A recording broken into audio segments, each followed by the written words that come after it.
Hello, everybody. It's Bonnie or Benita Slater, whatever you want to call me. I am the inventor of the Twisting Tune, and I know that there's been a lot of talk online because I just released it. It is ready to go, and I want to show you how it works. So that I've gotten a lot of orders already, and they will be sent out right away. First of all, you want to make sure you put plenty of cork grease on your cork because it's going to move your mouthpiece, and that always helps. Second of all, the first thing you're going to do is you're going to slide a little piece of plastic that I will give to you over the cork onto the neck right here so that it'll protect the neck. You don't want to scratch up your neck. I want to make sure that this does not do any damage to any saxophone because they are the most beautiful instrument in the world. Therefore, yeah, it has to stay perfect. Then I took this magical piece of plastic. It has a sticky side, and you just peel it apart, and then you wrap it around the plastic piece, just like that. Then there's two pieces to my Twisting Tune. This piece and this piece. Now inside this piece is a little bit of a shape that's kind of like an 8. It just goes in a little bit and comes out. So that way when it goes on over the rubber part, it stays. It won't go back any further no matter how hard I push it. I'll show you. I'm going to put this on all the way because you're going to want to set it up all the way tight. But look, no matter how hard I push it, I can't get it to go anywhere near my octave key because my first original versions had a screw that would tighten it and keep it away from the octave key, but it still slid back. So that didn't work. And then I used other options. That didn't work. But this, no matter how hard you push it, will only go back so far. Never going close enough to leave your octave key up even a little bit. Then you take, I want to do this quick because I run out of video time if I'm not careful. Then you butt your mouthpiece all the way up to it and set your mouthpiece up exactly the way you want it. If you like it twisted a little because you play to the side a little, whatever, twist it the way you want it because it's going to stay in that position. Then you put your reed and ligature on. The whole reason I invented this and thought of this since I was first started saxophone is because I used to hate sitting around getting my saxophone ready, taking a few minutes to really put. I always knew how important the reed and ligature were. If they weren't on perfect, then it didn't matter how great your saxophone was, it sounded awful.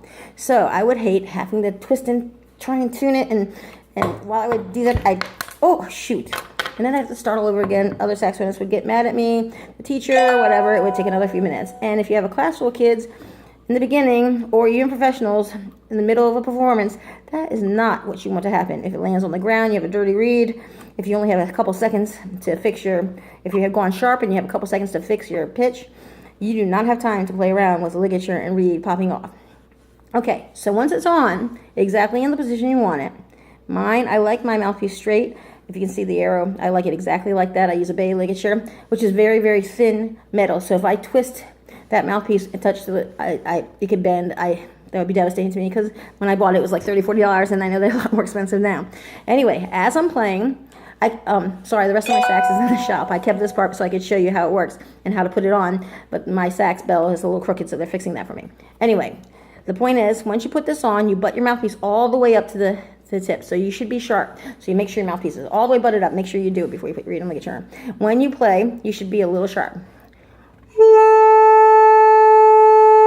And if you look on my tuner, I'm a little sharp right now. Make sure this is all the way down. Make sure my mouthpiece is all the way down. Don't want to mess up my reed. Okay.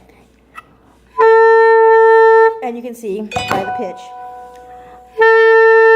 I'm sharp. Okay, so let me put that down for a second. Now, as I play, you can either hold on to this piece or you can be playing notes with your left hand and just reach up and turn this piece. It doesn't matter, whatever you want to do. But since I don't have a sax to hold the left hand with, I'm going to do it this way.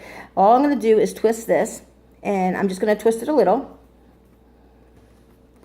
Just twist it a little. While I'm twisting it, it's pushing my mouthpiece forward. And I'm going to show you how it's not going back any further to touch my octave key, which is a big deal. You do not want anything making your octave key stay open at all. Let me play again.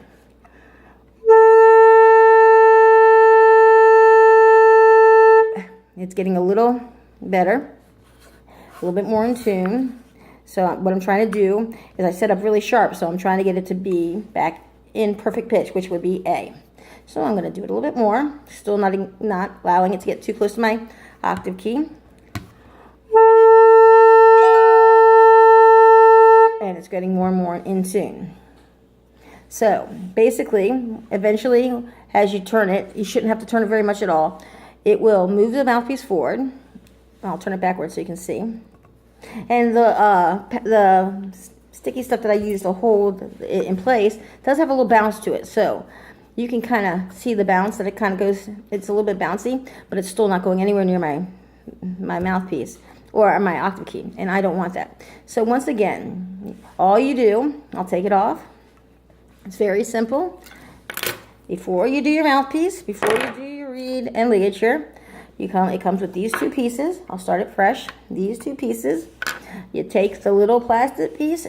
Well, first you take this piece. It's just a little piece of rubber. Put it around to protect your sax because you don't want anything sticking to your sax and causing any kind of problem. You wrap this around one time, okay? Let it dry. Then you take the first piece and you put it on. Let me get a better one. The first piece, you put it on so it goes over the yellow. And it can go to the point where you can't see any of this part. I'm just not worried about it right now, okay?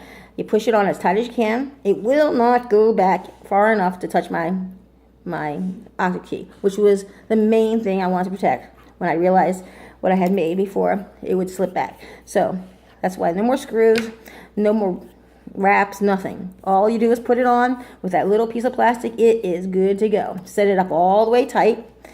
Put your mouthpiece on exactly the way you want it. With, use plenty of cork grease because you want your mouthpiece to be able to move. Yeah. Sorry, I don't like the feeling of cork grease. Anyway, I like my mouthpiece to be exactly down with the arrow on the neck. Then, of course, you set your sax ligature up and reed. And now you should be set up a little bit sharp, okay? So, I will show you one more time so that you have the idea. Everything comes with it. The price that I've given you includes $6.90 shipping. The more you buy, the less I can possibly give you more of a discount. Okay, so once again, I'm sharp. Okay? Again, all you do is if you're playing and holding a note with this hand, you just reach up and turn this. Okay? Just reach up and twist. Now, you don't have to tighten it all the way. It's really easy to twist. See? See? And the mouthpiece is moving out as I do that. Let me twist it all the way out so you can see how the mouthpiece is coming out really, really, really far. Okay? Then I'll put it back so you can see how far I pushed it. You'll never have to do it that much. Even if your sax gets sharp in 100-degree weather, you will never have to twist more than a couple twists at the most. Look how far. It doesn't take very much to tune your saxophone. So with this product, you'll never again have to grab your mouthpiece, ever again, and accidentally dislodge your reed or ligature. That's an awful thing. So never ever, oh shoot, darn, have to reset up again in the middle of a performance. What a drag, right? So I hope you love the product. Basically, these two pieces, a couple sticky pieces I'll include in it, and puts on in a couple seconds. You're good to go. I hope you love it as much as I do because it's saved me a couple times. I have a few other players that have used it. I've even been able to have students using it, and while they're playing, if I notice they go out of tune, I've reached over and turned it while they're playing, not to interrupt them. And one time I did it, the student was so amazed by the difference from going from flat to in tune, or sharp and back into tune, that he started smiling and he couldn't stop playing, and he couldn't keep playing. The whole point was I didn't want to make him not play, but it was such a difference that he had gone sharp. I was able to twist it a little bit, went right back in tune. Even his mother, who is not a musician, heard the difference, and we all started smiling because we just couldn't help it, and he couldn't continue to play. But after a while, it happened a few times with other students. I've also had a row of students, 5 to 10 students right in front of me. Every one of them had a twist and tune on. Every one of them was set up sharp. I took the tuner, went right down the row. Everyone twisted until they were perfectly in tune. Took 2 seconds for each player, not even less than a second for each player to get in tune. And then as they got sharper, I either said, twist a little more. And they never messed the reed up again. It took seconds. Usually the saxophone is one of the most hard instruments to tune, and it really is one of the most out-of-tune instruments. And having kids tune it is a drag. So if you're a band teacher or just teach group lessons many times, or if you're a performer, and I performed for some awesome people, presidents and the Emperor Empress of Japan, and at Peabody where I studied, and I would have never ever in the middle of performance grab my mouthpiece to pull it in or push it out or push it in, sorry, and try to fix it in the middle of performance because the chance of it falling apart on me was too scary. Of course, I can always adjust my lip. Anybody can do that. You can always adjust your lip, but after playing for another 10, 15 minutes of either tightening your lip up too tight or loosening it, it changes your sound, and it makes it hard to do vibrato. It makes it hard to stay on pitch. So I don't recommend that. All it takes is these two pieces, a quick fix, and you're done. I hope you love it, and I want any kind, please, if you can help me improve it, anything you can do to make it better, give me ideas, suggestions. I'm just a newbie on inventing, but we've worked on this for a couple years. It's patented, and it's ready to go, and there's not many left. People are ordering them left and right, which is really exciting, and a big company is ready to license it to me, or I'm ready to license it to them, actually. So that'll be announced very shortly. I hope you love it. Take care of yourselves, and keep playing. You're awesome people out there. Good to know you. Take care.